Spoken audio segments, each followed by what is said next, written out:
Chris, I'm a little bit worried about your father. He's been coughing a lot. Zaslow is roaming around the premises here. He's he would never admit that being face-to-face with Zaslow would be a thing because he's a longtime newspaper guy and radio. You know, Zaslow's just a radio foof. But Zaslow's here, and he's not happy. And your father has already begun his coughing. And so I told him, do you want to switch seats with Zaslow where you have a cough button? He's like, no, I've got it under control. And I'm like, really, Greg? You've never had this under control. And he's like, well, I can't guarantee anything. And I'm like, I'm really worried about this cough in the first segment because this is an important show we're doing. There haven't been a lot of shows like this in our history, and your father has already begun coughing. What do I do about this? Well, the great ones, they tell their body, not today. And so rest assured, I have the control over my own body. I will not cough today. You've passed out twice trying to prevent coughing, once at Highlight. You've passed out trying to stop coughing. That's true. He's honestly, he's a guy, though, he's staying who he is in the most critical times. Like, if he came in here today and wasn't coughing, that would be alarming. Like, he's a cougher. He's coughing today. What do you want from him? Okay. Yeah, that's a point. Okay. All right. Yeah. All right. Let him be who he is. Just like we need Bob to be, just like who he is.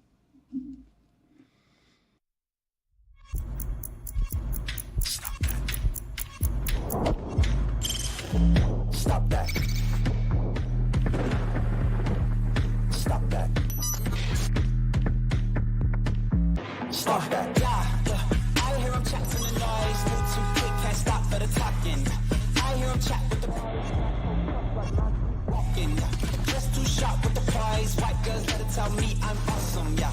Hot like fire on the pan. If you wanna touch me, please use caution. Cold like 0 degrees. I'm out the cage, gotta let out the beast. Revolutionary, gotta let out the streets. Locked in a cage, I'ma let out the sheets. We can't go out, man, forget my peace. We take the west side, take on the east. I'ma put them in the cage, never let out the. I hear him chat to the noise. Move too quick, can't stop for the talking. I hear him chat with the boys. Man, so tough, but man's keep walking, yeah. Just too sharp with the prize. White girls, better tell me I'm awesome, yeah. Hot like fire on the pan. If you wanna touch me, please use caution. Stop that. Stop that. Stop that.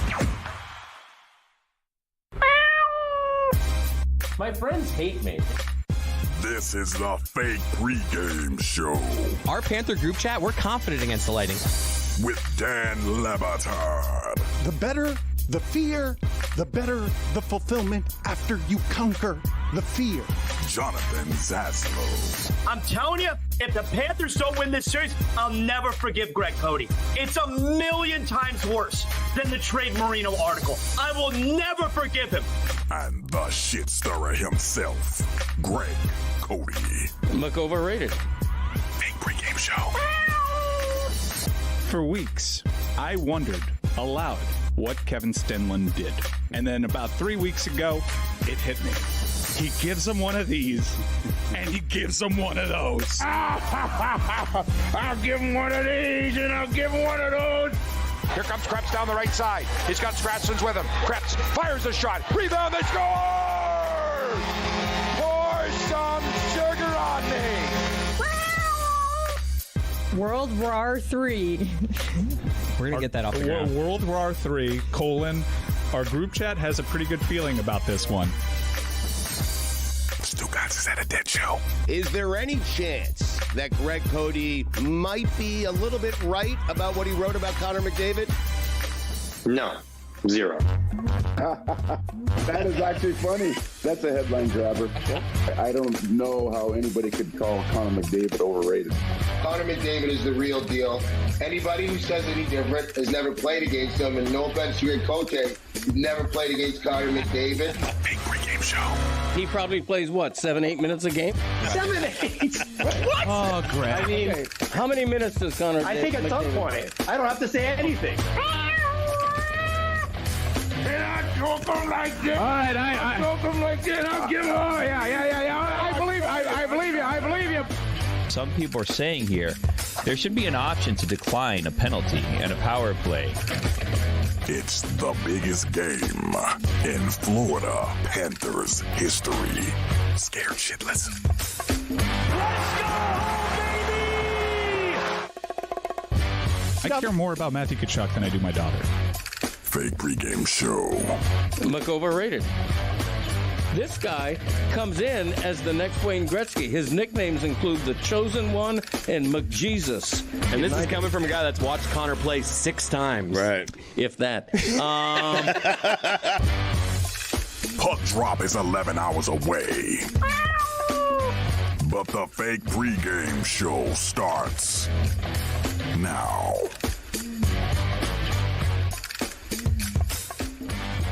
I am unusually fired up for a number of different reasons. We've got mustachioed, coughing Greg Cody in here, face-to-face with Zaslow, 2 legitimate South Florida media legends. The original gangster, Greg. Greg, I'm worried about you. Do not stifle those coughs. Let them go. Just let them fly. All right, don't make me laugh then. Quit referring to me as mustachioed.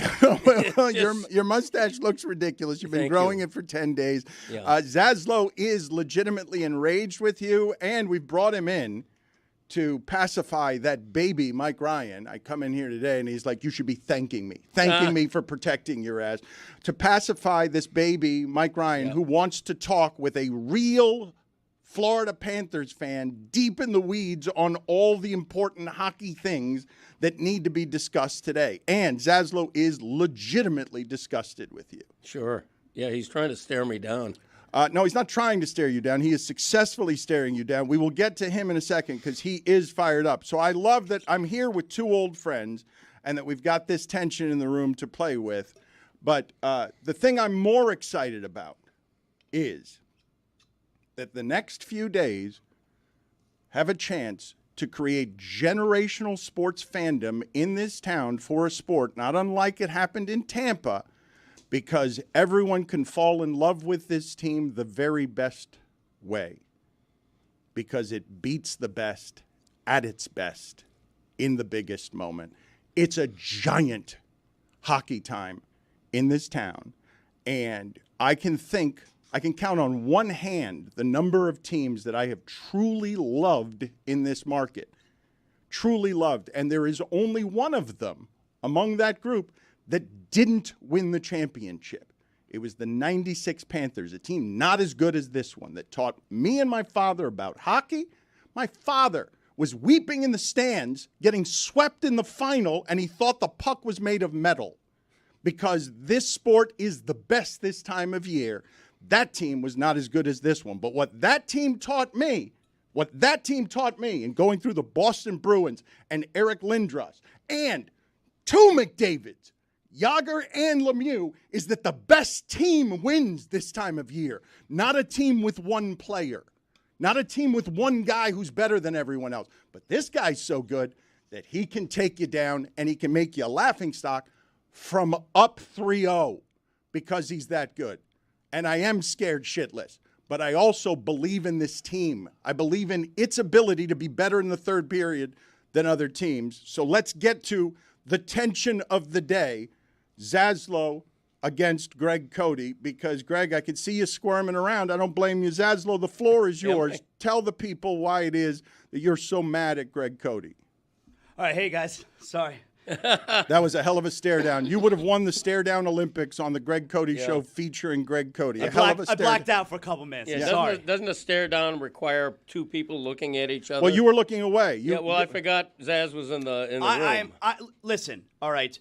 Greg, this is the first time I've ever been in studio with Greg, right? First time ever. You have not liked Greg Cody's columns for a long time. Well, I don't have to. He doesn't have to like my shows. I don't have to like it. It doesn't mean I dislike all of them, but I don't have to like all his columns. He doesn't have to like all my shows. That's nothing personal. I'm sure he's a really nice guy. And here's the thing, Greg. All right, and please, I'm going to say this in the nicest way possible. Okay, if the Panthers lose this series, you're going to be remembered for this. People are going to be so angry. They are going to remember you for this. You've had a great career here, right? A legendary writer for the Miami Herald. And that should be your legacy. That should be what everybody remembers one day. Wow, Greg Cody, amazing writer, represented the Herald and South Florida. But if the Panthers lose, they're going to remember you for this. And you shouldn't be remembered for this. You should not be remembered for the Panthers losing. You should be remembered for saying Marino should have been traded. Okay. Not this. Yeah. There's two people on earth who are going to blame me if the Panthers lose this series, Zaslow and Mike Ryan.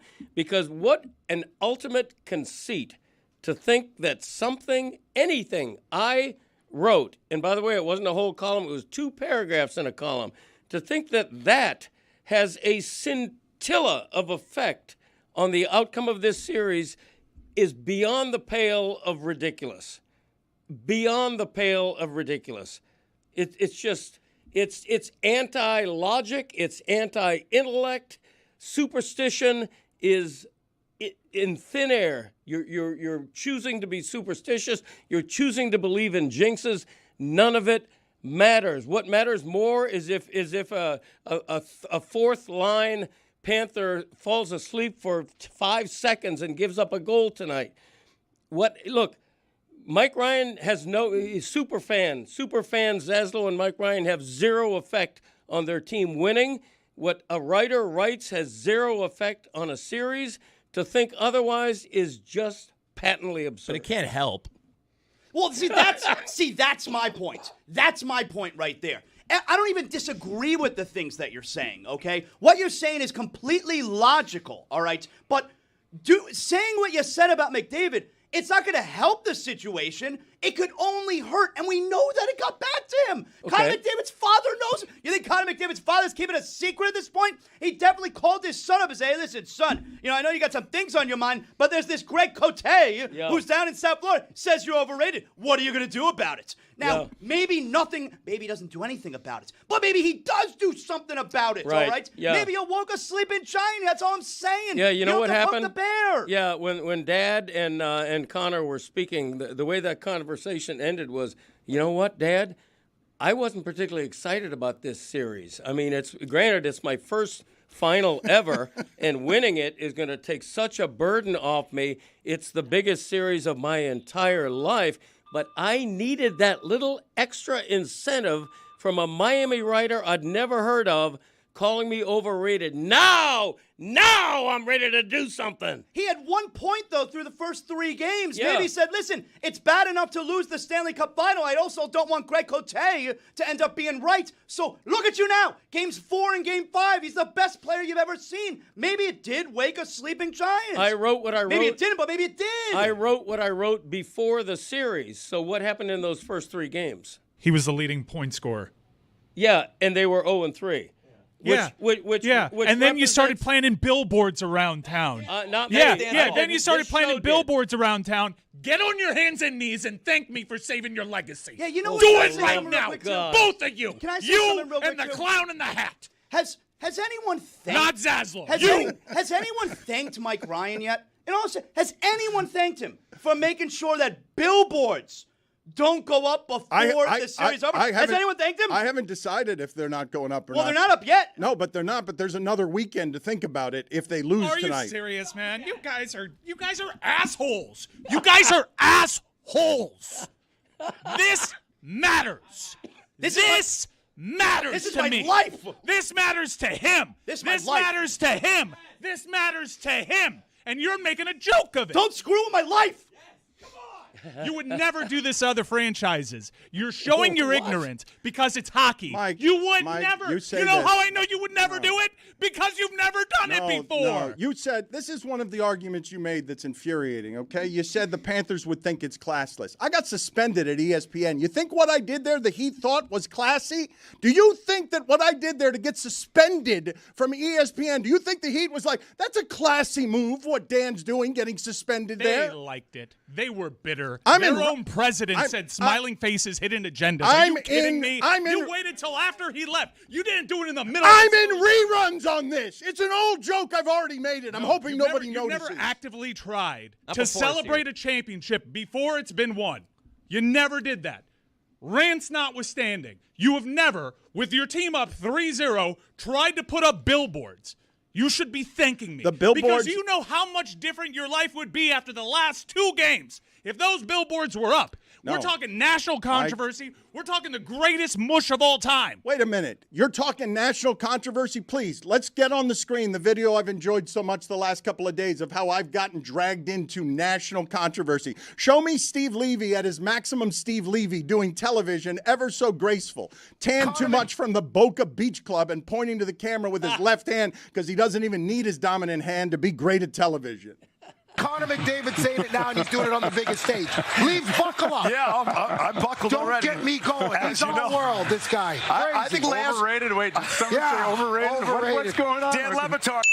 Oh, please, no national controversy. Don't give me any of that. Please, don't give me any of that. So you're doing this for attention because it doesn't matter to you. It doesn't. You're just an attention-seeking charlatan.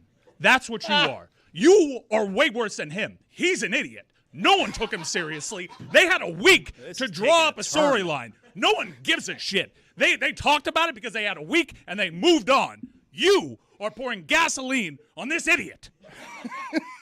This is really taking a turn. He said he played 7 minutes a game. No one took him seriously. Greg is mad. Greg is legitimately mad now, and I knew this was going to happen. I knew this was going to happen. You know, somebody, for Mike's next birthday, somebody ought to buy him a giant wooden cross because the burden you bear, the burden you have to bear as the self-appointed world's biggest Panthers fan, who apparently has already given up on his team. That's right. See, yeah, you have. That's the part.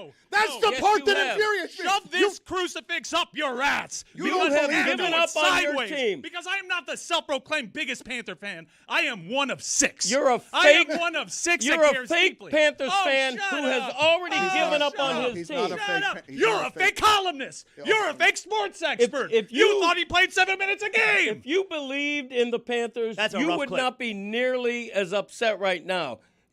I would want to be I believe in the Panthers, but I also believe you guys have made a mockery of this. And you're doing it again, against my wishes. You got all this shit going on behind me. We're spending 12 minutes on the top talking about you guys, which is all you wanted, and it's all you love.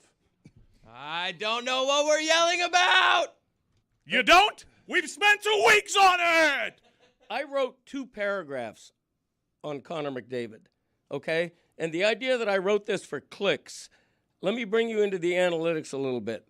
I have written 3 columns this month that have been more read than the Connor McDavid column, which ranks for the year. The year's not even half over. That is the 19th most read column I have written. The idea that I wrote 2 paragraphs.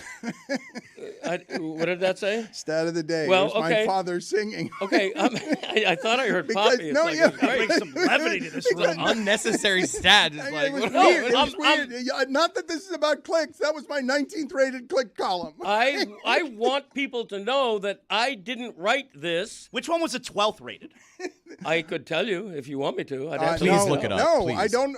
Not surprising that we would go to the depths of your self-involvement. Zaslow, please. I don't want to talk about his columns, and I do want to talk about this game and this next couple of days because I do believe in this team. Why would you not? I believe very much. I think it's going to end tonight. I believe very much in this team. It's just this is my life. There's so much stress that guys like me. First of all, I need this thing to end tonight. I really do. It's consuming my life. It's all I think about. All day long, every day, it's all I think about. I can't sleep at night. You think I want to wake up in the middle of the night thinking about Connor McDavid and Ryan Nugent-Hopkins and Stuart Skinner? I don't care to think about these people. I need this series to end tonight, and I don't want the mockery. Again, everything that you said, Greg, is completely logical, but all the logic doesn't matter when my feelings involved right now. I watch these games, Greg. I'm on the verge of projectile vomit for 60 minutes, all right? And I don't want to hear about Connor McDavid being overrated, and then we happen to know that it got back to Connor McDavid. Like, if I said something about Connor McDavid right now, he's never going to know about it. He knows what you said. Maybe he decided to try a little bit harder. Oh, I don't know. I don't know. I don't know. That's the point. Try a little bit harder He's not in the gonna final? He's not going to try less. That's for sure. Maybe he winds up trying harder. Can't deny that. Rack him. I don't know. Rack him. I don't know. I'm trying to win a Stanley Cup here. I don't want to hear about Connor McDavid being overrated. Here's the thing. Panther fans, all right, like myself and like Mike Ryan and like the great Roy Bellamy, who, by the way, was on my show yesterday. He was phenomenal. He was in the car on the way to Edmonton. What a terrible trip. Good get for you. Super long-time Panther fans, we've been waiting our entire life for this series, for tonight. Right. And instead, in the middle of the series, you're right smack in the middle of it. I wasn't thinking about that 20 years ago. You know what? The next time the Panthers have a shot here, Greg Cody's going to be the main conversation. I mean, that's not what I was planning on. I'm the main conversation because you and Mike Ryan are acting like... you're the main conversation because the dude in the middle. Because the dude in the middle. Greg, what'd you text me yesterday about the podcast? Our podcast. It's doing good numbers. There's your stat. Okay. And I don't think I even mentioned Connor McDavid in my last podcast. Did I? You did an emergency podcast episode. Yeah, that was a couple of weeks ago. Response to Canada. Right. Yeah. I don't want to keep covering recycled ground because I do want to talk about the game, but I cannot abide Mike Ryan with the Steve Levy left hand pointing at me and saying that this is my fault when I was off that week. Yeah. I was simply off that week, and when I came back, they were up 3-0. You cannot blame me for anything here. Well, now guess who's back and ruined everything? Wow. Where's your hot dog costume? Because we're all trying to find out who did this. You just pointed it out. Like, can you go back to where you were? Yeah, when we were up please. 3-0? Scram! Skedaddle! This is not adult behavior. It's childish This behavior. is sports. It is childish behavior. This is completely appropriate Yeah, that's how behavior. sports work, man. You know the Stanley Cup can be won tonight? That's completely appropriate Do you think behavior. this is a game? Yes, like, what do we do if we life. win a championship? We pour drinks on one another and we have a parade. This is childish. He thinks this is a game. He does. He's playing with our emotions, and Dan is also playing with our emotions because, admittedly, he hasn't cared since 1996. He told you himself. No. Stop fucking with my life. What I said was, don't misquote me. I'm not going to allow you to misquote me. What I said was that in my lifetime, I think there are 5 teams in this market that I have truly fallen in love with for a variety of different circumstances that I won't bore you with here. And the only one in my lifetime, it wasn't last year's Panthers for me. It was not, because this franchise has done to me what the Marlins have done to me, which is sort of kill my soul a little bit. And I don't want to watch mediocre stuff for 30 years and keep caring. So I was late to this particular party. But they have gotten my attention because what they can do right now is bigger than what they could have done last year, even though it would have been an upset, by slaying the most giant of the giants at the end. It's not just that you took your nemesis down and that was the appetizer. You took down the deserving champion that has ruled this state and made hockey matter in Florida. You took them out after they were your nemesis. And then what you do is you take out the historic franchise that everyone in Miami hates because Boston's racist. And then you take out the New York Rangers, and we hate everybody from New York because they've come down here and infected our town with everything they do. And then who do you take out the end? The biggest, baddest giant. So don't tell me I'm not excited. I'm telling you the next 2 games are for my love. They're for my love. For me remembering Stop saying you. 2 games. There's 1 game for the rest May there be a of our game lives. 7 overtime so I can be so I can be all scared. right, Maximum scared. Let me step out a bit. Maximum scared. Let me step out a bit for 1 second and That's try not in to my calmly life coming articulate how important this is to me. I'm scarred by the Stu Barnes trade for Chris Wells. Oh, terrible. After I left high school, I went straight into an organization that was on a lockout. I missed an entire season, and I worked under Michael Yormark. I saw 50 people get fired. I didn't get paid a single cent. I've seen this team go from blue to red to possibly moving to Hamilton to maybe Hank Aaron owning the team. I've seen them trade Pavel Bure after they acquired his brother. I was so excited to see that tandem. I didn't really get to see it. I've seen Todd Bertuzzi come here for Roberto Luongo, and Luongo have a Hall of Fame career. I had Mike Keenan. I shared elevators with Jacques Martin and Mike Keenan. This matters to me deeply. And it would have been fine and wonderful if I won it in 4 games. It would have been amazing. I wouldn't have felt any better if I won in 4 games or 6. But you were making a mockery of how much I care. And it was very evident to everybody how much we all cared about the Miami Heat. You don't care the same way? I get it. But I do take offense to you guys making a mockery of it. Because this is serious stuff to me because I'm a grown man child. I'm 38 years old. I want to see this. I feel like I deserve it. Why is this a mockery? Oh, please. No, I'm asking you. Please, why is this a mockery? Yes. What have we been talking about? a column, a throwaway line that you even added boom after because Two you paragraphs. knew what you were doing. Right.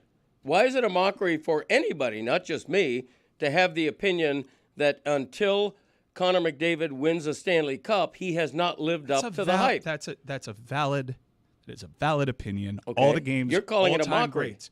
Yes, because you've made a mockery since. It was the Mick overrated. Let me ask you something. Going into the 1991 NBA Finals, Michael Jordan had never won yet. Going into the NBA Finals, would you have said Michael Jordan overrated? I would have said it with the qualifier, until you win an NBA Finals, you have not lived up to your hype, to your potential, and that you have underachieved based on expectations. Yes, absolutely.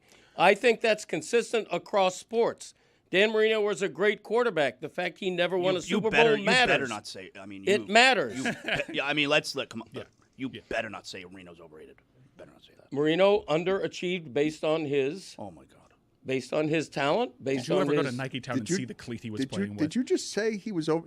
Are you saying now for the first time? Are you doubling down now on also Marino is overrated? Oh my God. Are you saying that Marino is overrated? Is that what you're announcing today? Don Shula next. Are you one of the yes problems, or no? I'm not going to say yes or no. Yes or no? Overrated. Who all of a sudden has respect for something? He's never won a title. Look, the words overrated and underachiever are incendiary, okay? In this case, perhaps they were intended to be.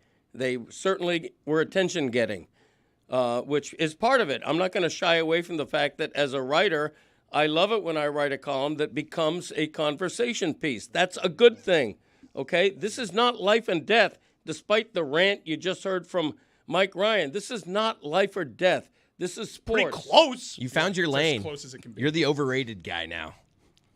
Look, okay. Is Dan Marino overrated? When you call yourself McJesus. He didn't call himself that. Okay, he didn't stroll into the league and say, I'm McJesus. That was LeBron. LeBron's the one. King James. LeBron, he comes into the league the king. He lived up to it eventually. Can you imagine he walks into the league? I'm McJesus. McJesus, please refer to me by that. I'm 18 years old. I'm McJesus.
I genuinely and really do want to get to the micro about tonight's game. I can't tell you the last time I was excited about the idea of doing a pregame show because the minutia of the game is also interesting to me in hockey. It's been a long time since I felt that. And I will say, as we're sitting here arguing among family and friends, and Greg Cody is hot right now. Like Greg Cody told me during the break. He's mad. He's mad. Like he's, in fact, because some people are going to be thinking that this is bit, you go ahead and tell the people what you just saw from Greg Cody during the break. Yeah, he's mad. And I don't want you to be mad at me. I think you're a nice man, okay? Oh, he's not mad at you. But he's not mad at me. He's not mad at you. I was glad he's not mad he's at mad at Mike Ryan. He's really mad at Mike Ryan. He's really mad at Mike Ryan.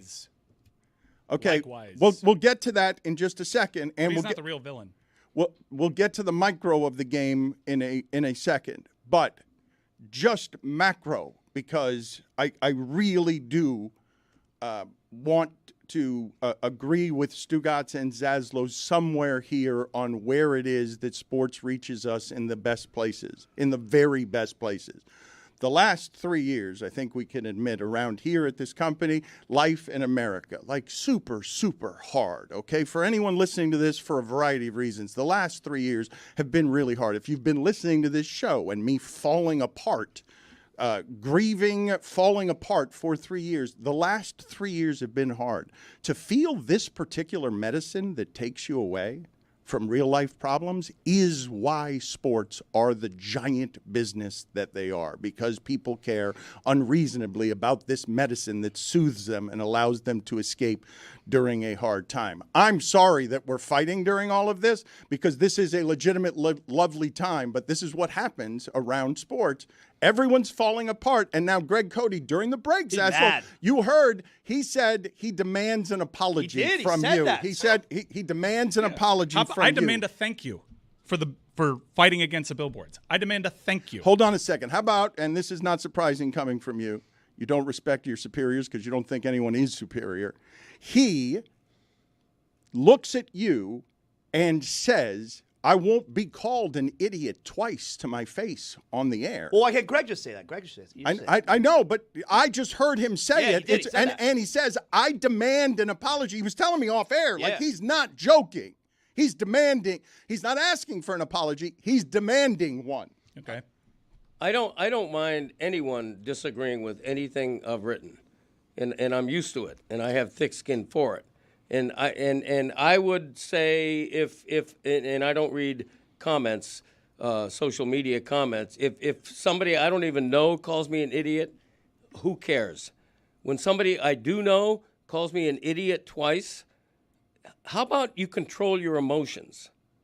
No, I'm serious. Oh, that's what I want to hear right now is calm down. Okay. That's what I want to hear. Your skin is so thick you bumped into a door and started bleeding today. I don't believe you for a second. And no, I'm sorry. I've told you for 2 weeks now how this has bothered me. And when you did it, I wasn't here to check you either. So no, I will not apologize for doing something on air because you've made my entire life performative for everybody else. I care deeply. And if you want to keep running this bit and your jolly friend over there wants to keep ramping things up because you are just a member of the family and you are sitting next to Charles Manson. Whoa. Jolly. Wow. Be careful with Jolly. That's coded. My dad does have thin skin but thick toenails. Am I right, Dad? Yes, you are right about that. No, I'm not going to apologize. I wouldn't expect you to apologize. Good. Then you're a giant infant. Okay. You have no control over your emotions. You have no control over your emotions. When you're calling someone you know an idiot, I don't deserve it. Okay. I don't deserve it. All right. And you're a fool for saying it. Okay. You're a fool. Yeah. I was kind of following calling somebody else you're locking in right now? You're locking in on us? Yeah, all right. Let's drop the gloves, pal. Let's rock. You should be thanking me. For what? Every day. For what? For what I've done around this character. And the second shit gets real for you, you want to come at me and call me a fool? Huh? Yeah, no. Seriously. Seriously, pal. I've added 10 years to your career. You want to call me a fool? Wait a minute. You'd be toiling away. You'd be Michael Yormark. Oh, no. You owe me everything. No. You owe me everything. You have added 10 years to my career. Yes, I have. This man has. You haven't. That man. Who the hell are you? Tell you, I am Who the hell are should be you? thanking. Bullshit. Me. You're a rude young man. You're a fool. You're a fool. I already called you You're a fool. right You can't back. call me a You're fool. an idiot again. It's a fool off. You're an idiot twice. You're an idiot for dismissing Mike. how much I've helped you.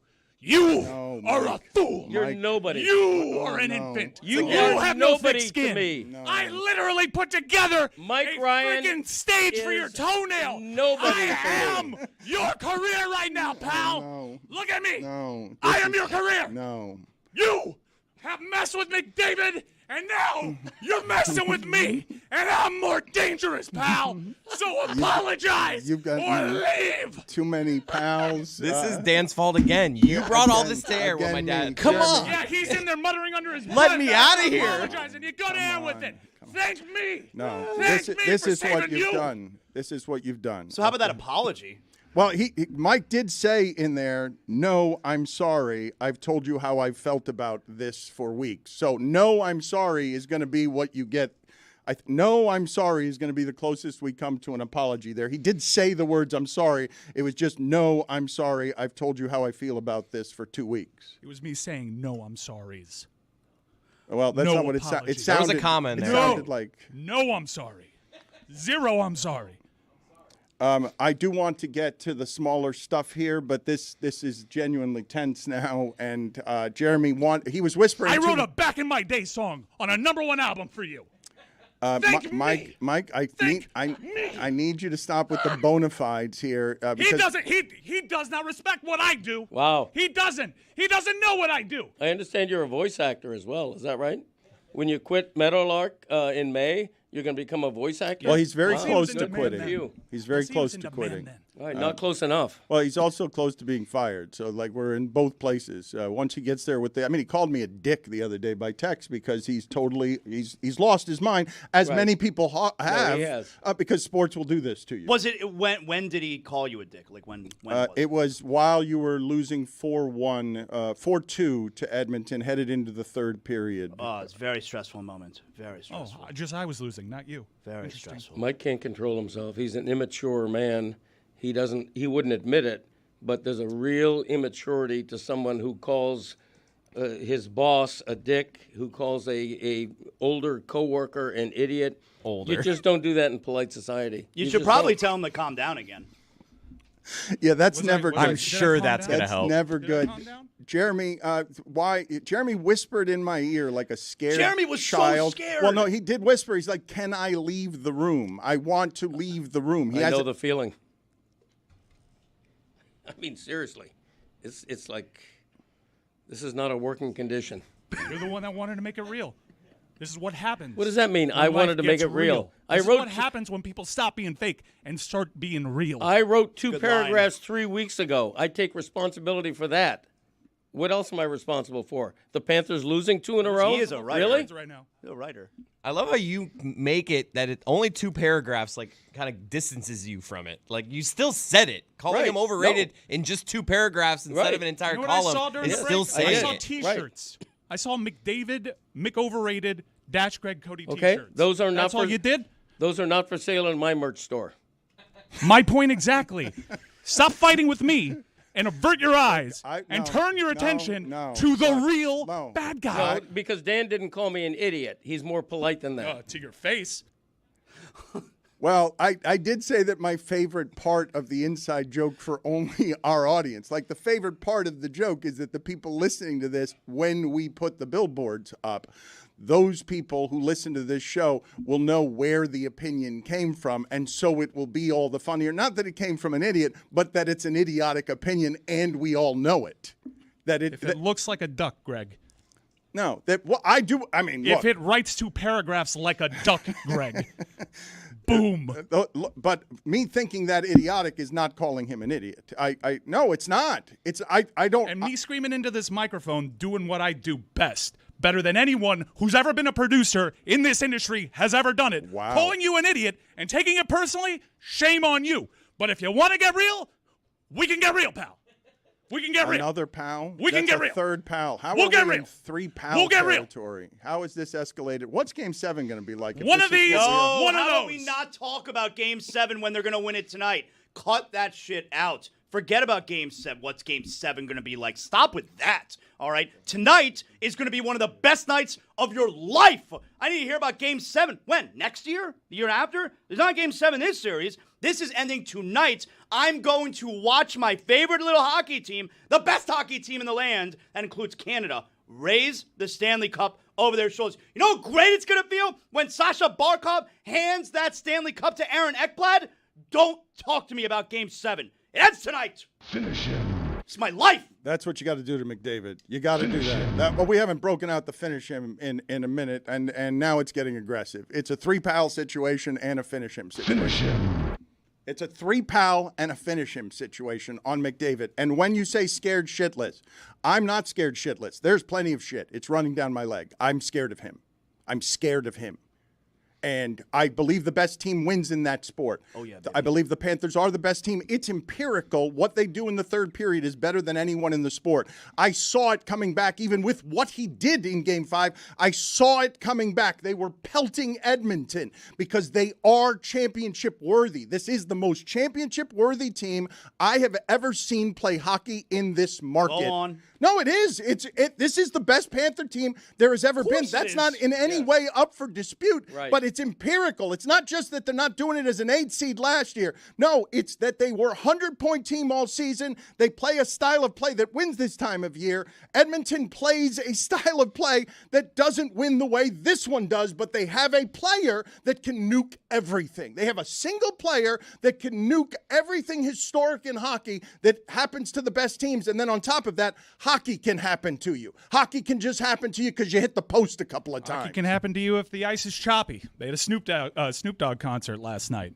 I think that benefits the Panthers. Probably. That's a you know, I like it's a tricky that, thing. actually. Bad ice is a tricky thing. Slow it down. Slow the game down. Bad ice is a tricky thing because you never know when it's going to pop up, and it could pop up like during a golden opportunity for you. But if I told you that the player that relies on puck handling and precision the most and is the greatest skater maybe ever, he might be the greatest, like Scott Hamilton would like a word. That's it. Like, there has never been a better skater in that sport. You'll take it. You know that you've won some grinders out there, and I think that's what tonight is going to have to be for the Panthers to win this. I don't see this being – you were talking before the show's as, and you said maybe a 6-4 final. Well, no, I had like 5.5. I had a dream. My dream was that last night that they won 6-4. I don't think it's going to be 6-4. You're going to have to choke the life out of this game, I think. Yeah, but can't we just be up 3-0 after the first period? Well, that was. Well, we were up 3-0 after the first 3 games. Doesn't that make everyone's life easier if they're up 3-0 after the first period tonight? Isn't this just all?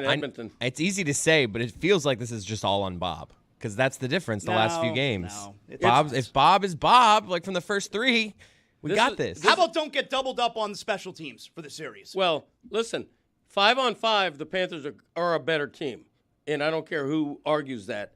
It's after that when the trouble begins. If they stay out of the penalty box, they win tonight. They win the series. All is well. People don't hate me anymore. It's perfect. If they get in the penalty box a lot, people still hate you. Well, they are taking chances, though, with their fourth line. They're bringing in Ryan Lomberg, who was there the last game, and I thought provided the energy that you were looking for. But Cousins, these are Ryan Lomberg and Nick Cousins are reputed to be your 2 biggest mistake makers. Nick Cousins, reputed Rat King, hothead. Is Paul Maurice keeping Verhaeghe on the top line? Everybody switch that, right? Yeah, Verhaeghe and Barkov had this this is a weird Verhaeghe thing. game. He's only had 1 goal Say this his series. name. Come on. Say his name and he appears. It's time to have a conversation about Carter Say his Verhaeghe. name and he appears. I believe in Verhaeghe. Carter Verhaeghe, that's my dog. I believe in Verhaeghe. I thought Ekblad was one of their big mistake makers. Ekblad, too, that's my dog. Ekblad's not a great skater. And he's been great, though, this postseason. He has, but the last 2 games, he had that really unfortunate thing happen to his ankle, and when this is over, we'll find out how hurt everybody is. And he's not necessarily a player that has shown you he can maintain a really good level of form if he's going to be great tonight. He's going to be great. I believe. Are you a homer, Zaz? Are you like? How does this work? Like, No, do you ever? I know you. I know you're scared, so you're projecting confidence at every turn, but I know you're scared of it's not even the history of the Edmonton Oilers, though you could be scared of that too. This is a historic franchise now being led by the second coming of Gretzky, and you're going into a building. Let me assure you of this, okay? Edmonton's number one pride internationally is this hockey team and this player. That place cares about that player and that team in a way that gives it its name, its city name. Edmonton is known for what Gretzky did in that uniform, and now McDavid is the second coming of Gretzky. That building is going to be a total insanity. Yeah, but this Panther team, they've been better on the road in the postseason. They don't get phased with these road crowds. The biggest problem to me with playing this game on the road tonight is not having last change. That's a major deal. We're never, really rarely going to be able to have Barkov and Forsling and Ekblad on the ice at the same time. Maurice has to pick one or the other. It's a fantastic point. So when we talk about home ice advantage, the crowd, like that shit doesn't matter. It's about not being able to get our guys on the ice all the time alongside McDavid. So that is a major disadvantage for tonight's game. That's the part that I'm most worried about. But I know our guys are going to be great tonight. I know they are. Last change really pokes its head out. It's when a big you have deal. A face-off in your own zone. Yeah, it's a big Everything deal. else can be on the fly. We've seen McDavid. We've seen Knobloch send McDavid out on the ice when Barkov's not on the ice. Yep. He didn't need to be a home team to take that advantage. So you're going to have to take it where you can get it. But it can't be understated. Like, we're going to start with the Barkov line tonight. Maurice is going to hand in his card. We're going to start with the Barkov line, and they're going to start with their second line. Like, McDavid's not going to start for Edmonton tonight because we're going to put our first line out there to begin the game, and that's where the chess match begins. Now, not that I don't trust Paul Maurice, because it's amazing that I was calling him all year last year the murderer of fun, and I kicked him out of my city, and now I love him so much. Paul Maurice is my dog, all right? He is my dog. So I trust him. But look, that's my biggest concern tonight, is not being able to match up with McDavid. But I think tonight's going to be one of the best nights of my life. I'm so excited. Dan, earlier you said that in '96 they went through two guys that are McDavid in Jaromir Jagr and Mario Lemieux, two of the all-time greats. They have another McDavid on their team. Draisaitl, he's been fairly quiet, not recently, and his biggest impact in the series has been that dirty hit that he had on Barkov. But they have two of the top 5 players in the world. This is a really good team, and because McDavid is that good, the Draisaitl thing is not really a storyline. They have the two best players in this series, and everybody else, like Florida, just throws waves upon waves of depth, and that depth, things like the fourth line decision, taking out Lorentz, taking out Oposo, that's going to matter tonight. That depth is why, empirically, they're the best third period team in the league. The thing that I want to ask you guys, because it's the best third period team in the league, is something that continually wears you down over the course of the game, so that by the end, the way that you want to knock off Lemieux and Jagr is it's too much. There are too many waves. It's too much of it. The thing that I want to ask you about Paul Maurice is this. I have seen over the last 2 years something that I did not think was possible, okay? Barkov, in whatever it is that they were doing before 2 years ago, was a source of great frustration for everyone in the fan base. And then this style comes here, built around everything he does, and now it's best two-way player in the world, where I heard all the muttering complaints about this player for a really long time. And when I don't know the sport well enough to know how much Paul Maurice has to do with that, but I extend from that, you guys trust this guy like you trust Spo. You guys trust that this person will make the right decisions. You might have quibbles with where he's putting Montour every once in a while, but generally speaking, you're extending your trust to this human being as being smarter than you and trusting him implicitly. Zaz, he's also never done it. Like when you look back, he's coached among the all-time leaders in games coached. He's also among the all-time leaders in losses. Yep. Like he's never done it ever. He's gotten close. The face of joy has now taken 4 flights and landed in Edmonton. Roy Bellamy, who starred on Zaslow's show. Zaz, tell the people where they can find you so they know. Thank you. How they can Zaslow get Show more 2.0. Zaslow. Yeah, Zaslow Show 2.0. Wherever you get your podcasts, I can list all the places, but I'll be sitting here forever. So wherever you get your podcast, Zaslow Show 2.0 every day. I love you a long time. Roy was there with you yesterday. Yeah. And he brought the charisma. I am told he smiled more than he usually does around here. He is not smiling right now. Roy, how bad was the flight and how bad is your breath right now? I brushed my teeth. My breath is fine. The flight was much, much better than it was flying to Edmonton the first time. I tell you that right now. It was 11 hours plus a 3-hour drive. So, yeah, the flight was good. The drive was so-so. And how are you feeling about things? We've got a lot of tension here back in the studio since you left. I think you might be enraged with Greg Cody right now as well. Mike Ryan has called him an idiot twice. What are your general feelings about Greg Cody right now? He's doing it for clicks, and I'm not happy about it, Dan. He's embarrassed us as a fan base. He's embarrassed us as a journalistic entity. So, yeah, I'm not happy with Greg Cody right now. Okay. Us. Thanks. Who do you mean by us, Roy? I'm here right now, aren't I, Greg? Yeah. So by us, though, do you mean fellow Panthers fans? Let's be careful with anything. No, I'm just curious what he means. By you people, he means Panthers fans. Yeah. Yeah, okay. Just making that clear. On both ends of the spectrum. Okay. Yeah, okay. Okay. All right. Roy speaking to... That was cutting. Roy speaking to what's bothered me up there, like top 2 things that's bothered me about this is this should be a moment of arrival and a moment of legitimacy. And it might still be. Well, it may be. It will be. Well, there's a nice little guarantee right there from Dan, but I think we've made this a circus. I'm not happy with my actions today because this is taking attention away from what should be, if this team does it, talked about as one of the greatest teams in the 21st century. Whoever wins this series is going to be stacked up with the Penguins and the Blackhawks. What the Panthers have overcoming this group of teams this postseason is a monster run. It's not just the postseason. It's the regular season too, and how great everybody was. And for once in my life as a Panther fan, I felt like I was being taken seriously, and people were having to already cope once they went up 3-0 with the fact that this market has arrived. The ugly stepchild of the state of Florida when it comes to hockey has finally been here, and we're fighting amongst ourselves. We're trying to put up billboards before the thing's been done, and we've made an absolute circus of these things when all I wanted was what Zaslow gave me.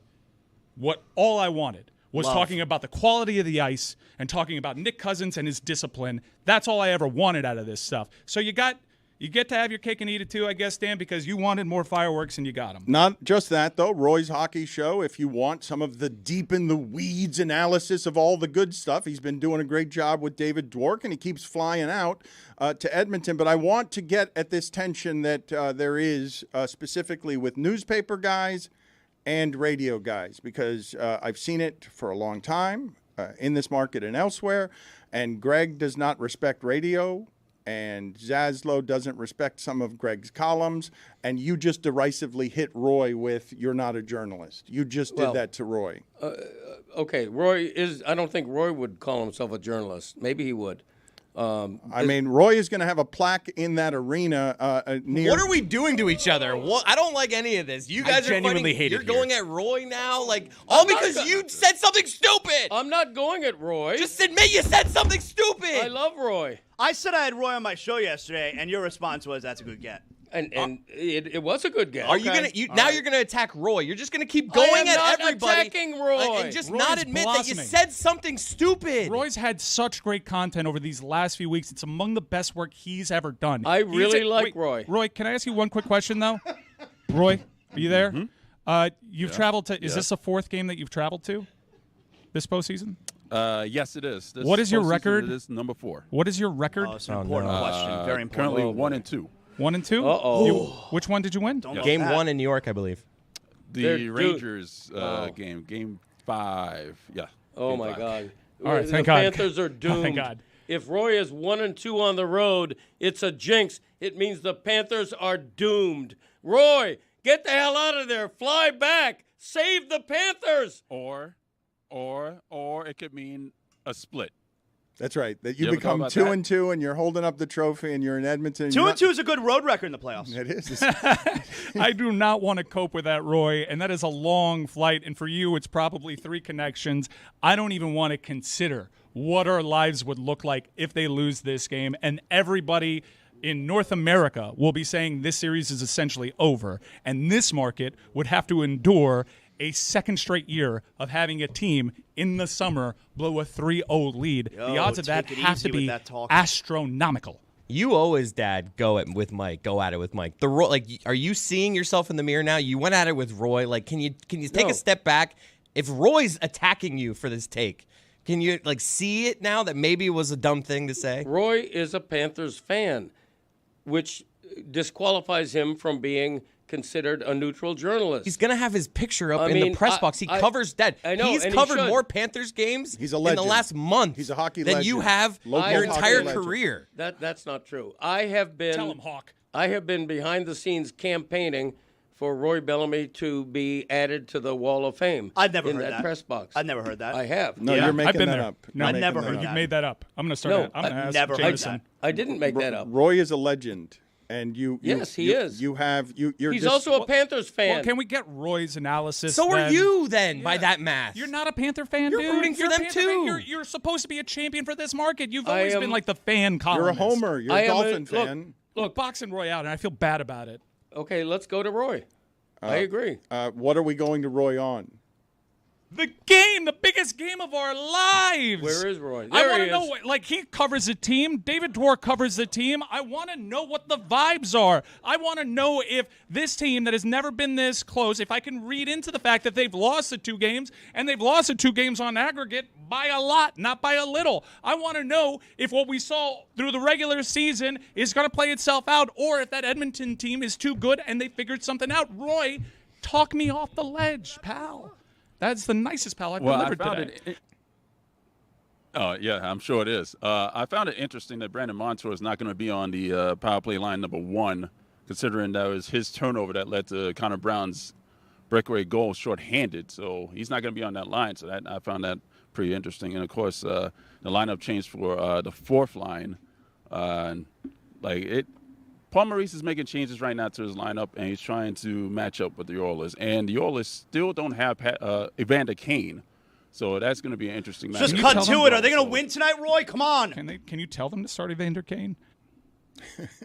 I can't do that. The series turned when Evander Kane was just believe like, I they can't will do it win. anymore. Wait, you just That's what things flipped. You stepped on Roy saying the very strong, not quite a guarantee of yes, I believe they will win. Just sort of farted out of the side of his mouth. Do you think we're going to win? Say it some with bass in your Yes. voice. Yes. Yeah. Yes. There it is. Roy, can you give me with some bass in your voice the best and most positive of analysis that you would put together because you actually believe in this team? I was saying before you came on here that historically, if you are the best group of players, the best team that goes up 3-0, there is no coming back from that, even if you have Connor McDavid. So explain to us in your bassiest tone why it is that the Panthers will win tonight. Well, I believe they will stay disciplined tonight. They will limit their penalties tonight, and the defense is going to come back and help Bob in this game. So that's why I believe the Panthers will win. There it is. It's gonna Said be it all. the defense, the forechecking, Said and it all. lack of penalties. There it is. Classic Ladies fan. and gentlemen, we sent him to Edmonton for that report. Not quite a guarantee, but the vibes are positive, and Roy is Keep up positive. the good work, Roy. You're doing well. Yes, Roy. Where can people find you after the Stanley Cup champion Florida Panthers hold up the trophy tonight? Where can people find you and David Dwork immediately? I'm assuming that sometimes on a Friday that tonight would be one of the nights where people can find you after the game. Well, we have the hockey show that is today, that's going to air today. That's leading up to tonight's game. And then we got the post-game show, which will hopefully be uploaded sometime within the next week. In the next week? Maybe. Maybe in the next week. Well, tonight would be a night to capitalize. Maybe. Who knows? Okay, very good. Who knows? He can't predict it.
I want to give the people a little palate cleanser here to separate us from the tension here. Like it's sort of audio sage. I want Chris Mad Dog Russo mispronouncing something. Do you have anywhere back there, Mad Dog Russo, trying to pronounce Condoleezza Rice? The 4 or 5 things that I picked up that were interesting that I relate to you. Number one, Condoleezza Rice, formerly of the Bush administration.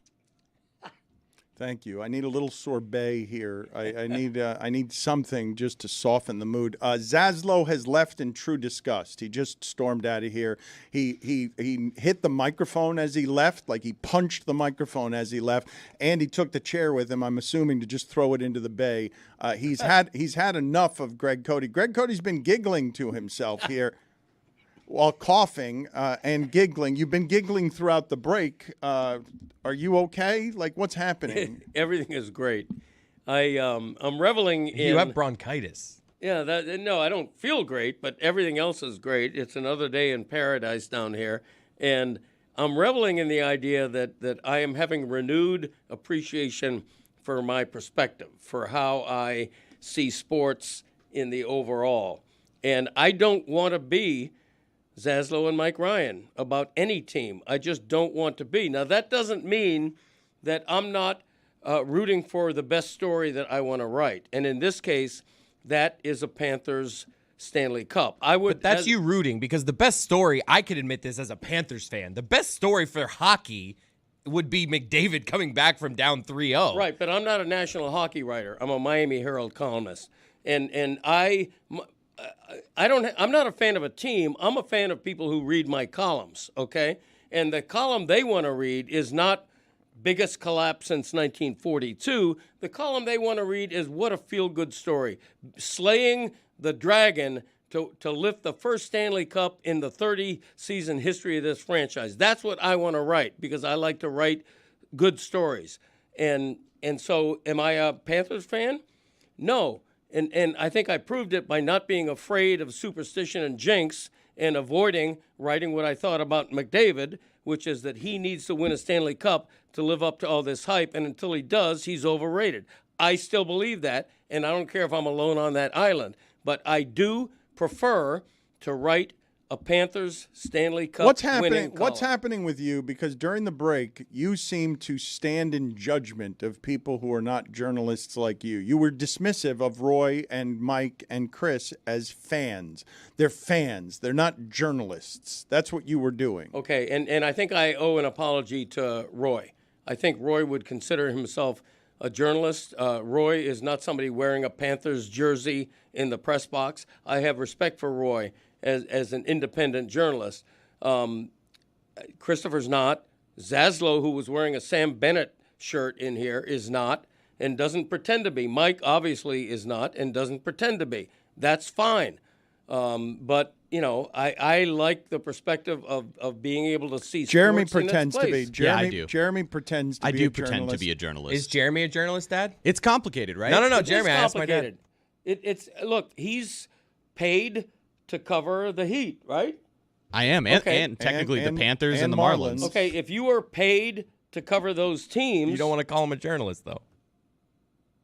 Well, what I'm saying is, if you're paid to cover those teams, you're paid to be pro those teams, right? It doesn't mean you can Covering Jeremy, them for the regional broadcast, you're saying, like covering them for Bally Right. Sports, where it is the home broadcast and that crew. Right. Yeah, we are paid to have a bit of a slant toward the team that we're covering, Exactly. just as, by the way, you are in your columns to an extent. You're rooting for the Panthers to win tonight because it supports a positive column. Right. You're saying Jeremy's not a journalist? I'm saying I wrote a column saying the Panthers need to make big change, or the Heat need to make big changes because you're never going to win a championship if Jimmy Butler is your best player. Jeremy can't do that. He would not be Well, able to I wouldn't say do that because it's wrong, but Okay, that's a separate conversation. Fine.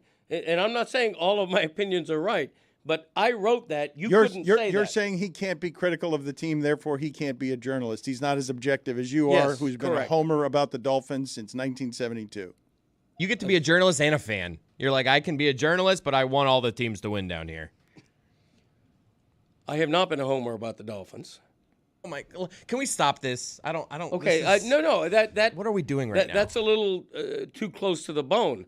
I get as much email criticizing me for being too rough on the Dolphins. So I'm not gonna just let that slide. This is what I will say to the audience, because there has been a disconnect from the Panthers fans in this room and in this town about what this show's responsibility is to this audience, because we've been a local show for 20 years, proudly a local show for 20 years.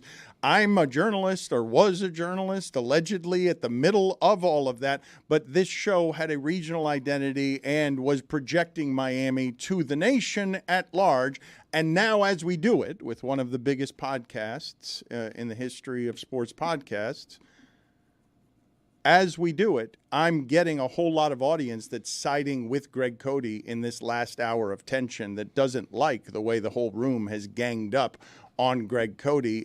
People are taking Greg Cody's side because they believe this show is acting inconsistently and hypocritically as it usually behaves around sports, which is, if a team was in danger of losing a 3-0 lead anywhere in sports, the rest of us would be laughing with echoing laughter if this was happening to any fan base except this one. But in this particular case, we've got Mike calling Greg Cody an idiot twice and a pal 3 times because he's in the tank for the Panthers.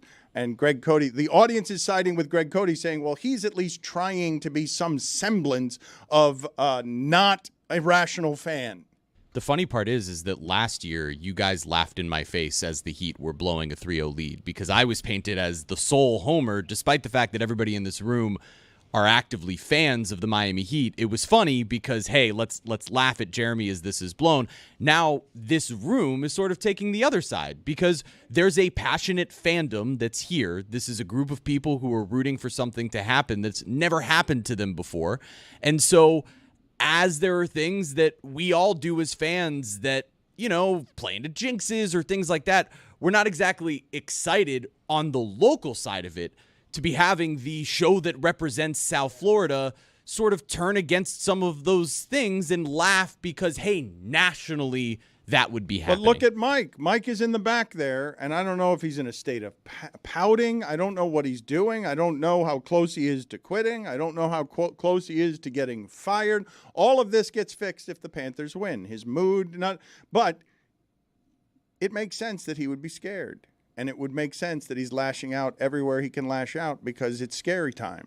Like, if you care this much and that guy is on the other side and you're going to Edmonton, it's scary time. Yeah. So realize that it's a hard time for us right now. We're all acting emotional right now. What happened is I've obviously been too much today. I'm not exactly proud of how the show's gone, and I'm literally just putting myself in a proverbial penalty box because I don't like it, and I feel like I got played.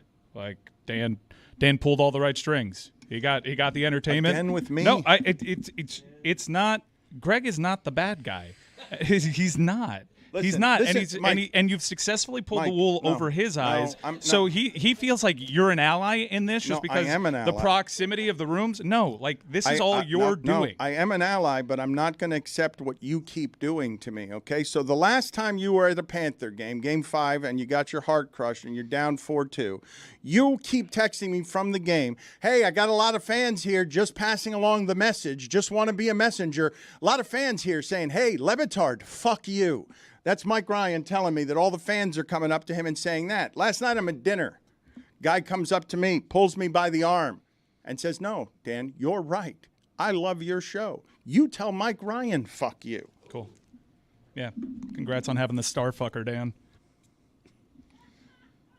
Those fuck yous cancel out, though. Do Or they? you had multiple? No, he got 6 of them. I had a half dozen. He got I had a 6 half of them. dozen. And some dude that happened to be in the same restaurant as Dan is like, "Hey, I'm a big fan. I like you." No, he went out of his way to be like, send this to Mike Ryan. He asked that I personally deliver the message, so I really am just the messenger here. You know what I'm most frustrated about? Because if they lose this game, I'm going to have Monday. Not just a horrible weekend, but I'm going to have to spend a lot of money.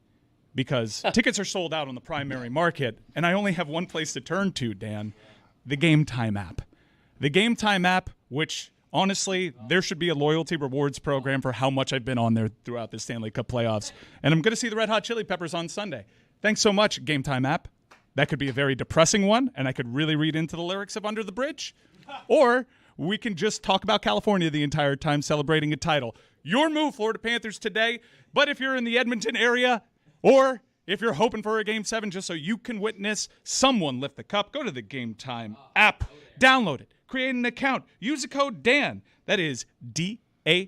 For $20 off your first purchase, terms apply. Last-minute tickets, lowest price, guaranteed. You get to see what your seat looks like from there, and amazing customer service. If you, for whatever reason, find a better deal out there on the market, Game Time will match it up to 110%, and it's easy to get them matching it. Thank you so much, Game Time, for your support. In keeping with the guarantee that I am giving you that the Panthers will win this cup they deserve in a sport that this year was magnificent because of how good all the teams were slaying each other.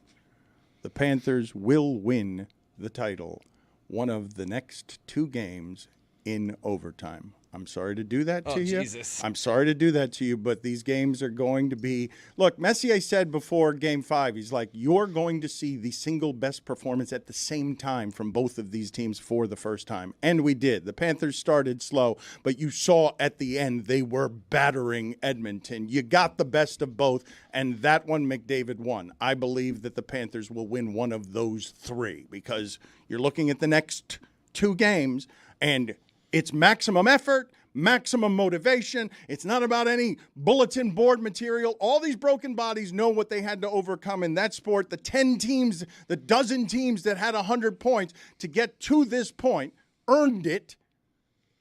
They're broken physically. God knows how many needles these people have to take at this point in the year just to get on the ice because they're lunatics. This sport is run by crazy people. They're going to win the cup. You're just going to have to endure overtime. I'm sorry about that. I'm sorry that you're going to have to be shit running down your leg in overtime because of how fast that sport moves, and one thing can wreck you. And then you're going to say, isn't this fun? It is fun. It's the best. The last week has been terrible. I genuinely, you got a text from me at 4:15 a.m. Just like Game 4. I could not sleep. I didn't see it, actually. I texted you. Look, timestamp, 4:15. How I bad crushed was a 5 a.m. German Peloton this morning because I needed to do something with you my... okay? My mind's racing. No, I'm not okay. Like, look, I got played by Dan. I've been doing this for 20 years, and I told him the entire time I did not want to go along with this, and here I am taking my Rolex off like I'm Ric fucking Flair. So I texted Mike at 11, just left a restaurant where someone asked me to make sure to tell you no, fuck you. And then at 4:21 a.m., lost in all this is the fact that I've saved your ass. Can't imagine the shit you'd be getting if you actually put them up when you wanted to and the results went the way they have. I'm still tempted to do it, honestly. I'm not rooting for them to lose tonight, but to have the weekend to think about it, like I want to double down before Game 7. He's the bad guy, Greg. Look what he's doing to you right now. I believe he in is the team. Villain. I believe in the team. I believe in the team. He believes in anarchy. He believes in Dan Le Batard. I believe in the team more than I believe in your jinx. And making you the clown in his circus. Why can't you see this, dude? We all see it.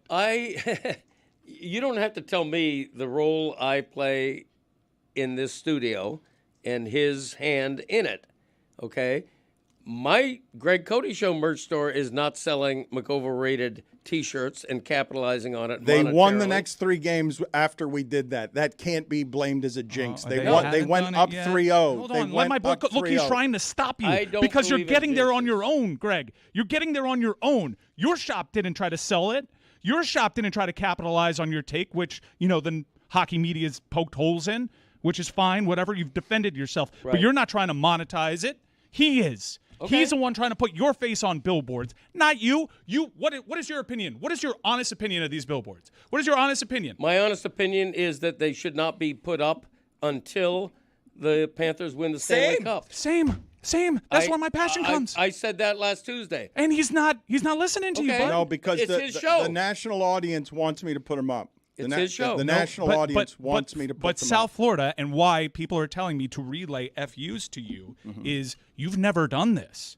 You've never made us a joke. It's not just like the jinxing stuff. You're actively trying to embarrass people that like this franchise. No, I'm not. Yes, you are. No, I am not. Because you cannot.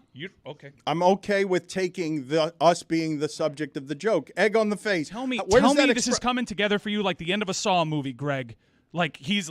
No, I'm not. We're laying out a pretty good case. We risk the maximum thing. Me enduring, echoing national laughter that stays with me locally for years. Man, no, what we risk but I believe in the team. I'm willing to make the No. bet on behalf of the team. No, what we risk is you putting up billboards before Game 3 and in oil country. I believe in them more than you do. We're in oil country where the airport welcomes you with at baggage claim, it's just a myriad of like mannequin Oilers. Like, what you risk is pissing off the entire fan base, the entire Edmonton Oiler organization, pissing off hockey for saying, like, how dare you do this? This is so classless. You make that barn an insane asylum tonight. Like, I don't need to explain this. I can't do it today. It would have to wait till the weekend. I can't do it today. It has to wait. This is the best my tone has been. I think I laid out a good case. I think we're all effectively being played by Dan Le Batard, and he's a true villain. That barn is going to be an insane asylum with or without billboards. Everyone's calling it a barn now. I love it. I mean, come on now. You know, Connor McDavid is going to be great with or without being called McOverrated. Does it help? It doesn't help. I'm going to move off of this subject for a moment, but ask you, what does the phrase egg on the face, why do people get egg on the face? Because I don't know the origins of that. Obviously, someone would be throwing eggs for some reason. I don't know if it's at a Renaissance fair or where. But the bet that I'd be making, Mike, is maximum stakes. It is an inside joke for our audience. That believes in the team. You say it's not that. I'm believing in the team over jinx. I'm believing in how good they are, and it does risk that team losing.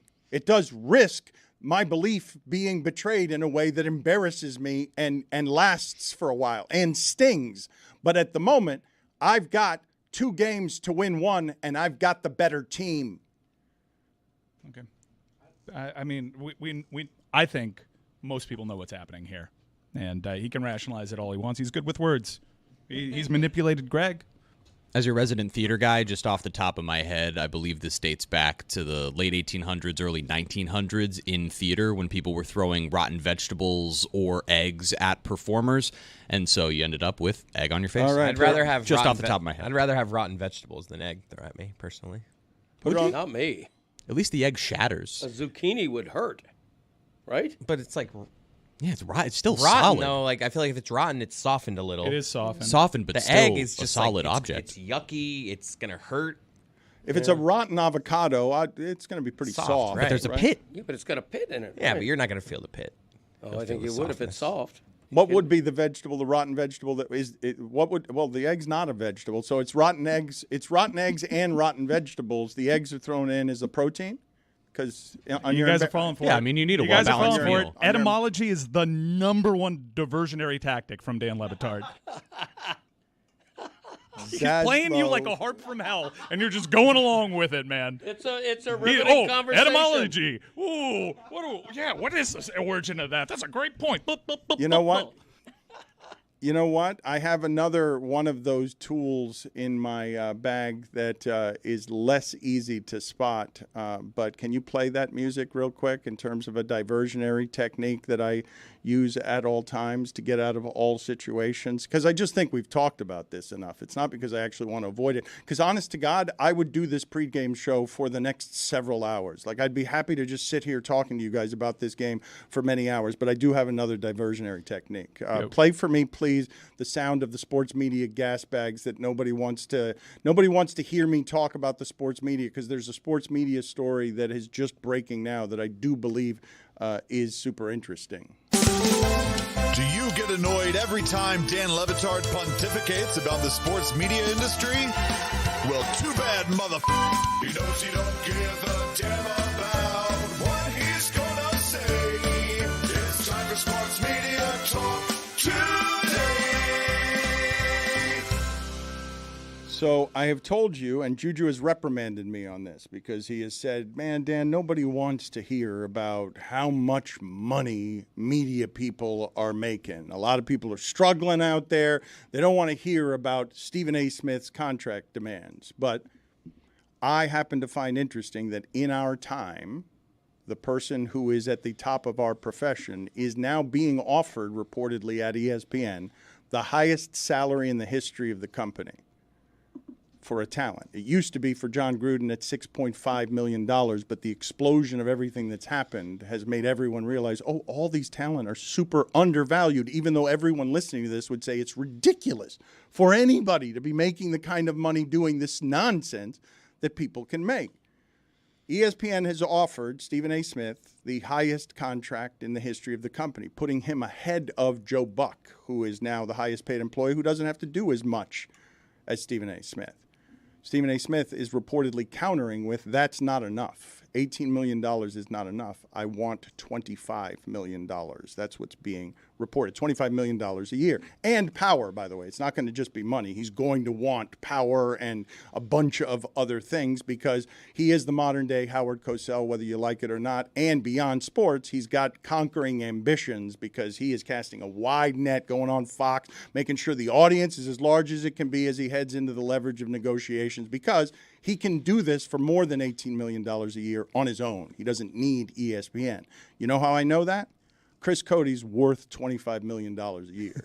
Like what we've been paid the last 3 years. There's a lot more work that goes into it. and the fourth one, like our thing is worth what Stephen A. Smith is asking for. So I think he deserves it. It's a ridiculous thing to say. It is because he's the entirety of that network. Their entire daytime programming strategy is around him. This is you're right. This is another one of your diversionary tactics. But game on. I got you. Yeah, you got me. I got you. But he is the straw that serves their drink. He sets a table for all the rights that they have, unless it's the Stanley Cup. So what I would do if I'm ESPN is I would pay him $10 million for every sport he can actually cover, because the daytime programming on a game that they have, their coverage was Mike Greenberg asking Udonis Haslem what he thought about tonight. This country is headed in to a World Cup in 2026. What the fuck do you think is going to be happening on that show?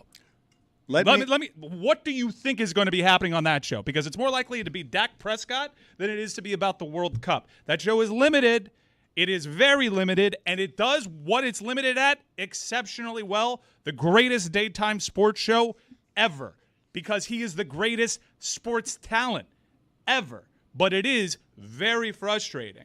And it works against ESPN's overall best interest. I understand college football makes a lot of money. I understand pro football makes a lot of money. I understand the NBA makes a lot of money. And they haven't exactly figured out how to make a lot of money elsewhere, except just putting the game on. But they should take a note from what's worked well with Stephen A. Smith. If you have engaging, great, talented personalities that can speak with a wealth of knowledge, they can get you interested in games. They can get you interested to watch that. ESPN is wonderful at producing these packages that'll make you care about stuff. They do it every college game day. I just wish that they weren't just a two-note entity. ESPN is an excellent sports partner for the reasons that Mike Ryan is stating, that all day long there are infomercials with credible personalities just getting you to the next games and increasing your addiction to all of the things. But Mike is also right in his criticism that those morning shows have been abysmal covering hockey because the people on those shows don't know what they are talking about when it comes to – well, but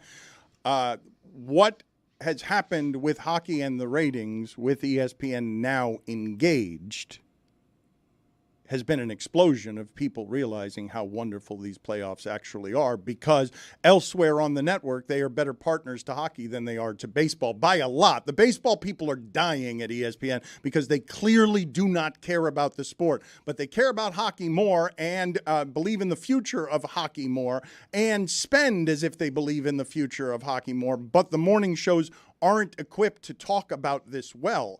Pat McAfee is equipped, and you're seeing, I genuinely think that the rise in interest in hockey, which is up 61% over the entire continent here over last year, which is a different series and whatnot, and it was cable television. but it is up. And I think that is really because of visibility, because guys are going on main ESPN, because Barstool Sports is aggregating, because shows like ours, because of our platform and because of what's happening locally, is you're seeing an increase in the base, and they can do that. Pat showed you what he can do with the NHL. Stephen A shows you what he can do with the NFL and Dak Prescott and all that. The NBA. The NBA, certainly, even though that's kind of leveling off, but they're going to get a ton of money. I just wish they did it for the other sports, because sports are great. Look what sports has done to us. This, if we win, will be remembered as a great time in our lives, or the worst.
If you're just joining us, you have missed Mike Ryan calling Greg Cody an idiot twice, Greg Cody pal 3 times, and also you've missed Greg Cody come pretty close to saying Dan Marino is overrated and that Jeremy Teche isn't a journalist. It's been an eventful morning.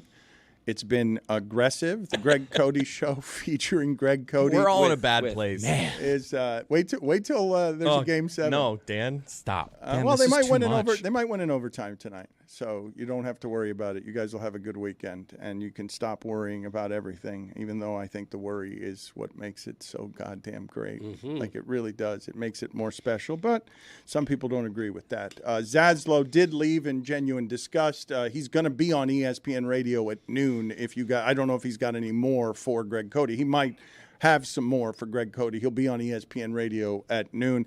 Greg, how do you think all of that went with Zaslow? His disgust and his disdain are legitimate. He has been, for many years, texting me when you've written some column that says the Marlins should get Ohtani.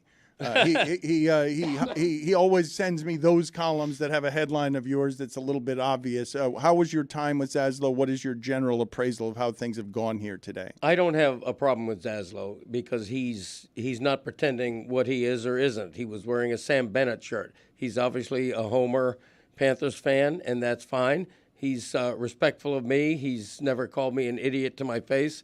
I have no problem with Zaslow. I don't know what you're doing with this dismissive, like, fan thing right now. Like, I get what you're doing. You're trying to, I'm a journalist. You all are fans. There isn't I'm better than you in the 100%. journalism. But you've seen how Stephen A walks into the arena, right? Like, given that yes. Well, he's not a journalist. The journalist often thinks he or she is better than the fan. Correct. And holding up one of the dumbest hockey takes in a long time is Right. it's just a rich juxtaposition of like looking down at fans while giving that take. Okay, my own son doesn't know it, and so I'm going to remind him. Me saying Connor McDavid is overrated was predicated 100% on the fact that he's never won a Stanley Cup. If the unthinkable happens and he's the one raising the Stanley Cup, he will have caught up in his 9th year to expectations and hype. Okay? One of the reasons, though, I would argue that one of the many reasons I would argue that is not the greatest of takes is that Connor McDavid will be no better of a player if he loses tonight than if he wins the next 2 games. That's a Stugotz take to say, hey, he's overrated, show me your rings in a box. Okay. But you as a journalist, Greg, should be able to dive deeper into what Connor McDavid is able to do on the ice and have that impact regardless of his team's success. If he scores 6 goals tonight and loses 7-6, he will be no less of a player because he did not win the championship. Sure. And Dan Marino is no less of a player because he never won a Super Bowl. That's not the way history judges sports. But journalists should help us untangle the nuance in history. That's their job. It's fans who don't do that. I believe he's explaining to you how to be a journalist. Greg. I understand. Falling into his trap. Come on, man. I understand that. He's right there, right in front of our eyes. Look, that's a very good point. Dan Le Batard used to be a journalist. He's not anymore. He's a professional yodeler now. That's right. Now you distracted me. Oh, no. I believe in the macro of that historical weight given to championships. I believe in it. But you don't disagree with my assessment that I just said. You do understand how silly it is to say that McDavid is overrated if he scores 6 goals tonight, loses 7-6, and therefore does not have a championship. Okay. No, I still stand by my opinion. The challenge tonight we should issue as a South Florida show. We've talked plenty of McDavid. The challenge is for who PK Subban said is the best defensive forward in the league, a guy that should have the Selke Award to himself for the next 8 years or so. Sasha Barkov, the captain that has been throughout this, he's been here throughout this entire identity crisis of this franchise. That is the challenge. It is clear to novice hockey fans how good 97 is, to how special he is, the attributes in skating that you've never seen before in your entire life. The challenge is on the best defensive forward going right now to stop that. The challenge is on Gustav Forsling, who's the greatest waiver claim in the history of the sport. Let me say that again. Gustav Forsling, greatest waiver claim in the history of the sport, and I don't think it's particularly close. Went from stop to stop. People quit on him. He finds his way here, develops himself into the plus-minus points leader in the league with one of the best plus-minuses in the history of the NHL. The league's been around for a long time. They have an opportunity to do something that no opposing team has ever done in Edmonton, and that's lift Lord Stanley. The Oilers have only been in the NHL since 1980. Since then, they are tied for the most Stanley Cup championships. This is the Boston Celtics of our lifetimes in that sport. They had 99. They had the greatest player. They traded him. They won another. They've been on hard times just like we have. It's to go in that insane asylum today, made even more crazy by coverage and calling out players and the fact that they were down, written off, left for dead 3-0. They're going to be insane. But I've also watched that team plenty. And if you score first, that building gets the entire air taken out of it.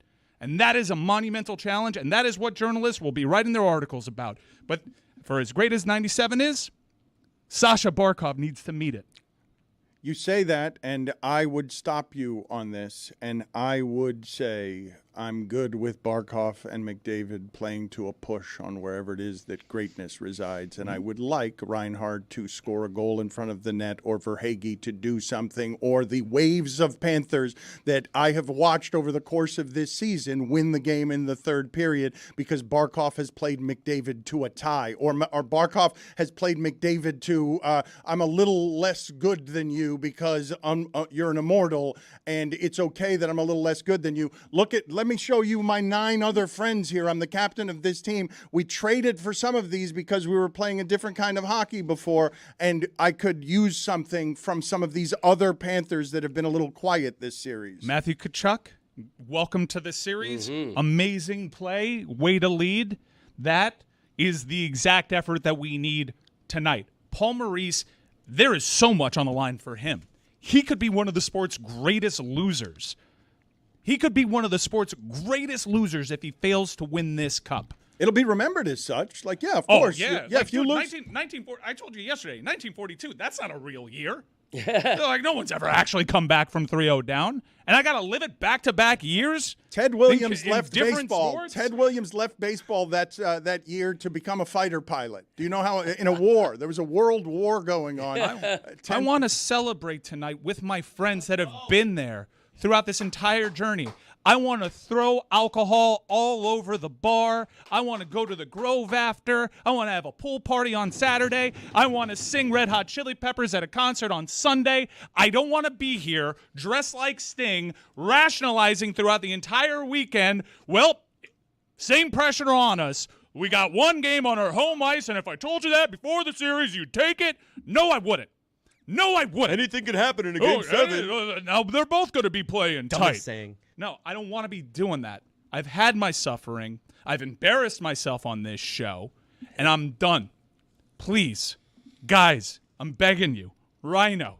I'm going to be wearing a Rhino, ski cap today because I'm a goof about this stuff. I need it in the worst way. Please, oh, please, oh, please. I'm desperate for this. Just make the effort, meet the moment, and I'm pretty sure this team will win. I hope. Anything can happen in any game. Why do we only say that for Game 7? Such a good point. Such a dumb saying. And they always say it's the 2 best words in sports. That'll be the worst 2 words. Oh, God. Unless you win. Then it's the best 2 words. Well, there's no Game 7. There's no Game 7 if we win. Lord Stanley is the best 2 words in sports. You guys know a Stanley Cup Final's never gone to overtime in a Game 7? Put it on the poll. Oh, my God. Why would you say that out loud? At Le Batard Take it back. Show. You don't believe in the jinx. That's okay. This isn't about jinx. We've amplified that. This is about credibility and the Panthers, the plight of the Panther fan, which is similar to the plight of the actual Florida Panther. We are few. They have written us off for dead. Endangered. We need this. We need this to actually ring eternal. We need this for credibility. I don't want to be a joke. I don't want to be remembered for this show. I hate it. Best 2 words in sports, put it on the poll at Le Batard Show. Game 7 or Lord Stanley, because I think you're going to lose there. I think people are going to choose Game 7. I do want, though, to the people who were gathered tonight in Sunrise around the arena, in the arena, because it'll be full watching this. There is this wonderful region of South Florida that has cared about this franchise, this hockey team for a long time, and this is the best, obviously, that it has ever felt. What they're headed into tonight, though, I cannot overstate this part of it when Mike talks about the history of the Edmonton Oilers, okay? Canada cares deeply about hockey, and the Edmonton Oilers, as a franchise, played it better, more dynastically than anyone in the last 50 years. Now, I may have my time wrong on some of this stuff. I think I got some of the World War timing wrong on Ted Williams. But when Edmonton was great at hockey, Edmonton as a town became known throughout North America. Even as we headed into this series, there were plenty of South Floridians asking, where's Edmonton? Where do the Oilers play? Is it in Texas? Where's Edmonton? Oilers. Where are the Oilers?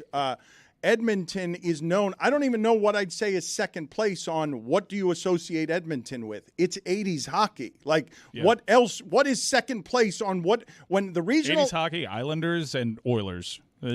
That was the 80s. When the regional identity stuff makes a play in sports, Edmonton as a region is going to be hellfire for its team tonight, because this stuff's been passed down from grandpappy. Yeah. Like this is what our town is. We did 3 shows trying to find a singular Panther fan. You step out of your front door, it hits you in the face. Every home in Edmonton has some sort of identity it links to this hockey team, because it's how that city gets shown to the world for 50 years, and they haven't won in hockey, and now they've got the best player, and they're on the cusp of coming back from down 3-0. I just looked up, what is Edmonton known for? The West Edmonton Mall. So it turns out where both of these teams are from are known for malls, Sawgrass Mills and West Edmonton Mall. Right. Amazing. Except here, what surrounds us is alligators and swamp. There, it's every child is a hockey fan from birth. Yep, that's right. Every single child from birth.